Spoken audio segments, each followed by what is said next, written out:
AP ఉప ముఖ్యమంత్రి Pawan కళ్యాణ్ను Hydraa commissioner ఏవి రంగనాథ్ మర్యాదపూర్వకంగా కలిశారు.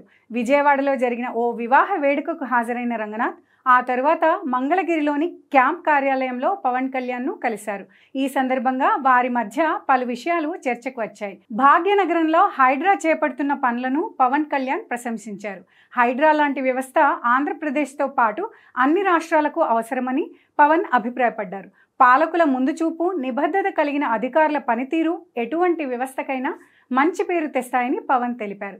కొత్త వ్యవస్థలను ఏర్పాటు చేసినప్పుడు దానికి తగిన అధికారులను కూడా నియమించడం, పూర్తి స్వేచ్ఛతో పనిచేసే అవకాశం కల్పించడం జరిగితే మంచి ఫలితాలు వస్తాయని తెలిపారు. ఏపీ గ్రామీణ పట్టణాభివృద్ధి శాఖలు, అటవీ, పర్యావరణ శాఖలు పవన్ కళ్యాణ్ చేతిలోనే ఉండటంతో ఆయా శాఖల పనితీరులో మార్పులు తీసుకురావాలని, అడవులను అభివృద్ధి చేసి పర్యావరణాన్ని పరిరక్షించాలని పవన్ కోరుకుంటున్నారు. ఈ నేపథ్యంలో హైడ్రా కమిషనర్తో జరిగిన భేటీ ఆసక్తిని పెంచింది.